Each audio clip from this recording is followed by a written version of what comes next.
Hi everyone, welcome back to my channel. So friends, ನಾನು ಈ ದಿನ ನವರಾತ್ರಿಯ 6ನೇ ದಿನವಾದಂತಹ ದುರ್ಗಾ ಮಾತೆಯ 6ನೇ ಅವತಾರವಾದ ಕಾತ್ಯಾಯಿನಿ ದೇವಿಯನ್ನು ಯಾವ ರೀತಿ ಪೂಜೆ ಮಾಡಬೇಕು, ಯಾವ ಸಮಯದಲ್ಲಿ ಪೂಜೆ ಮಾಡಬೇಕು ಮತ್ತು ಯಾವ ಬಣ್ಣದ ವಸ್ತ್ರವನ್ನು ಧರಿಸಬೇಕು, ದೇವಿಗೆ ಇಷ್ಟವಾದ ನೈವೇದ್ಯ ಯಾವುದು ಅನ್ನೋದ್ರ ಬಗ್ಗೆ ನಾನು ನಿಮಗೆ ಒಂದು ಸಣ್ಣ ವಿಡಿಯೋ ಮೂಲಕ ಚಿಕ್ಕದಾಗಿ ಚೊಕ್ಕವಾಗಿ ತಿಳಿಸ್ಕೊಡೋಣ ಅಂದ್ಕೊಂಡು ಬಂದಿದ್ದೀವಿ. ಸೊ ನವರಾತ್ರಿಯ 6ನೇ ಅವತಾರವಾದಂತಹ ಕಾತ್ಯಾಯಿನಿ ದೇವಿಯನ್ನು ನಾವು ಪೂಜಿಸ್ತೀವಿ. ಈ ಬಾರಿ 11 ರಾತ್ರಿ ಬಂದಿರೋದ್ರಿಂದ ಇದು 400 ವರ್ಷಗಳಿಗೊಮ್ಮೆ ಬಂದಿರುವಂಥದ್ದು. ಅಂದರೆ 400 ವರ್ಷಗಳ ಹಿಂದೆ ಬಂದಿತ್ತಂತೆ. ಈ ರೀತಿ 11 ದಿನ ಬಂದಿದ್ದು ಈ ವರ್ಷ ಬಂದಿದೆ. ಅಂದರೆ ಈ ಬಾರಿ ದುರ್ಗಾದೇವಿ ಆನೆ ಮೇಲೆ ಬಂದಿರೋದ್ರಿಂದ ಈ ಬಾರಿ ತುಂಬಾ ಒಳ್ಳೆಯದು ಅಂತಲೂ ಸಹ ಪಂಚಾಂಗದಲ್ಲಿ ಬಂದಿದೆ. ಈ ದೇವತೆ ಶಕ್ತಿ ಮತ್ತು ಧೈರ್ಯದ ಸಂಕೇತ. ಹಾಗೆ ಆ ದಿನ ಅಂದರೆ 6ನೇ ದಿನ ಅಂದರೆ ನಾಳೆ ಬೂದು ಬಣ್ಣ ಅಥವಾ ಗೋಲ್ಡ್ ಕಲರ್ ಬಣ್ಣದ ವಸ್ತ್ರವನ್ನು ಧರಿಸಿ ಆ ದೇವಿಗೆ ಪೂಜೆ ಮಾಡಬೇಕು.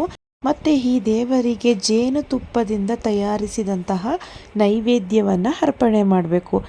ಜೇನುತುಪ್ಪದಿಂದ ಅರ್ಪಣೆ ಮಾಡೋದಕ್ಕಾಗಲ್ಲ ಅಂದರೆ ಬರೀ ಜೇನುತುಪ್ಪನೇ ನೈವೇದ್ಯವಾಗಿ ಇಡ್ಬೋದು. ಡ್ರೈ ಫ್ರೂಟ್ಸ್ನ ಕಟ್ ಮಾಡಿ ಅದರೊಳಗಡೆಗೆ ಜೇನುತುಪ್ಪನ ಹಾಕಿ ಮಿಕ್ಸ್ ಮಾಡಿಟ್ರೂ ಕೂಡ ಆ ದೇವಿಗೆ ಇಷ್ಟ ಆಗುತ್ತೆ.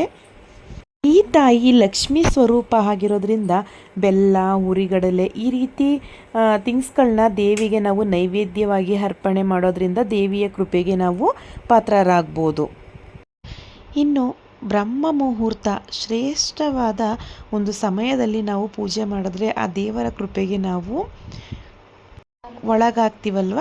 ಸೊ ಆ ಸಮಯನೂ ಕೂಡ ನಾನು ನಿಮಗೆ ತಿಳಿಸ್ಕೊಡ್ತೀನಿ. ಬೆಳಗಿನ ಜಾವ 3:20ರಿಂದ 5:50ವರೆಗೂ ಕೂಡ ಅಮೃತಗಳಿಗೆ ಅಂತ ಇದೆ. ನೆಕ್ಸ್ಟು ಗೋಧೂಳಿ ಸಮಯನೂ ಕೂಡ, ಗೋಧೂಳಿ ಸಮಯ 5:30ರಿಂದ 6:30 ಟೈಮಲ್ಲಿ ಪೂಜೆ ಮಾಡ್ಕೋಬೇಕು. ಬೆಳಿಗ್ಗೆ ದೇವರಿಗೆ ಇಷ್ಟವಾದ ನೈವೇದ್ಯವನ್ನು ಅರ್ಪಣೆ ಮಾಡಿ ನಾವು ಪೂಜೆ ಮಾಡಿಕೊಂಡು ನಾಳೆ ಕಾತ್ಯಾಯಿನಿ ದೇವಿಯನ್ನು ಪೂಜೆ ಮಾಡೋದ್ರಿಂದ ನಾವು ಕಾತ್ಯಾಯಿನಿ ದೇವಿಯ ಮಂತ್ರವನ್ನು ಪಠಿಸ್ಕೊಂಡು ಆ ದೇವಿಯ ಪೂಜೆಯನ್ನೆಲ್ಲ ಮಾಡ್ಕೋಬೇಕು. ಅಂದರೆ ಈ ಹಬ್ಬದಲ್ಲಿ ಹೊಸ್ತಿಲು ಪೂಜೆ ತುಂಬಾ ಇಂಪಾರ್ಟೆಂಟು. ಬೆಳಿಗ್ಗೆನೂ ಕೂಡ ಹೊಸ್ತಿಲು ಪೂಜೆಯನ್ನು ಮಾಡಿ, ಸಂಜೆನೂ ಕೂಡ ಹೊಸ್ತಿಲು ಪೂಜೆಯನ್ನು ಮಾಡಿ, ಬೆಳಿಗ್ಗೆ ಬ್ರಾಹ್ಮಿ ಮುಹೂರ್ತದಲ್ಲಿ ಪೂಜೆ ಮಾಡೋದ್ರಿಂದ ಸೊ ಮನೆಗೆ ತುಂಬಾ ಒಳ್ಳೆಯದು. ಹಾಗಾಗಿ ನಿಮಗೆ ಈ ವಿಷಯ ತಿಳಿಸ್ಬೇಕು ಅಂತ ಅನಿಸ್ತು. ಸೊ ಹಾಗಾಗಿ ಈ ವಿಷಯವನ್ನು ತಿಳಿಸ್ತಾ ಇದ್ದೀನಿ. ಮರಿಬೇಡಿ, ಬೂದು ಬಣ್ಣ ಅಥವಾ ಗೋಲ್ಡ್ ಕಲರ್ ವಸ್ತ್ರವನ್ನು ನಾವು ಧರಿಸಬೇಕಾಗಿರುವಂಥದ್ದು. ಸೊ ನಾಳೆ ಜೇನುತುಪ್ಪದಿಂದ ತಯಾರಿಸಿದಂತಹ ನೈವೇದ್ಯವನ್ನು ಅರ್ಪಣೆ ಮಾಡೋದ್ರಿಂದ ಜೇನುತುಪ್ಪದಿಂದ ತಯಾರು ಮಾಡಬೇಕು ಅನ್ನೋದು ಏನೂ ಇಲ್ಲ, ತುಂಬಾ ಈಸಿ.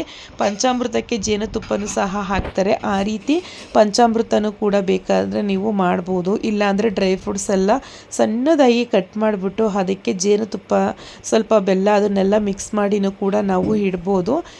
ಇನ್ನು ಹಲವಾರು ರೀತಿ ಜೇನುತುಪ್ಪವನ್ನು ಉಪಯೋಗಿಸಿ ನೈವೇದ್ಯವನ್ನು ಮಾಡ್ತಾರೆ. ಇಲ್ಲ ಅದನ್ನೆಲ್ಲ ಮಾಡೋದಕ್ಕಾಗಲ್ಲ ಅಂತ ಅಂದರೆ ನೀವು ಬರೀ ಜೇನುತುಪ್ಪನೇ ಆ ತಾಯಿಗೆ ನೈವೇದ್ಯವಾಗಿ ನಾವು ಇಡ್ಬೋದು.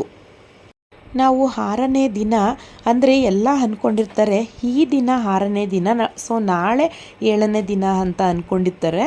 ಆದರೆ ಇದು ತಪ್ಪು. ಯಾಕಂದರೆ ಈ ಸಾರಿ ಪಂಚಮಿ ಅನ್ನೋದು 2 ದಿನ ಬಂದಿದೆ. ಸ್ಕಂದ ಮಾತೆಯನ್ನು ನಾವು 2 ದಿನ ಪೂಜೆ ಮಾಡ್ತೀವಿ. ಅಂದರೆ ಶುಕ್ರವಾರ, ಶನಿವಾರ ಪೂಜೆ ಮಾಡ್ತೀವಿ. 28ನೇ ತಾರೀಕಿನಂದು ನಾವು ಕಾತ್ಯಾಯಿನಿ ದೇವಿಯನ್ನು ಪೂಜೆ ಮಾಡಬೇಕು. ಸೋಮವಾರ ಸರಸ್ವತಿ ಪೂಜೆ ಇದೆ. ದುರ್ಗಾಷ್ಟಮಿ ಮಂಗಳವಾರ, ಆಯುಧ ಪೂಜೆ ದಿನ ನಾವು ಸಿದ್ಧಿದಾರ್ತಿಯನ್ನು ಪೂಜೆ ಮಾಡ್ತೀವಿ ಅಲ್ವಾ. ಹಾಗಾಗಿ ನಾಳೆ ಅಂದರೆ 28ನೇ ತಾರೀಕಿನಂದು ನಾವು ಕಾತ್ಯಾಯಿನಿ ದೇವಿಯನ್ನು ಪೂಜೆ ಮಾಡಬೇಕಾಗಿರುತ್ತೆ. ನಾವು ಬೆಳಿಗ್ಗೆ ಪೂಜೆ ಮಾಡಬೇಕಾದ್ರೆ ಕಾತ್ಯಾಯಿನಿ ಮಂತ್ರವನ್ನು ಹೇಳಬೇಕು. ಯಾವ ಮಂತ್ರ ಅಂತಲೂ ಸಹ ನಾನು ಈಗ ನಿಮಗೆ ತಿಳಿಸ್ಕೊಡ್ತೀನಿ.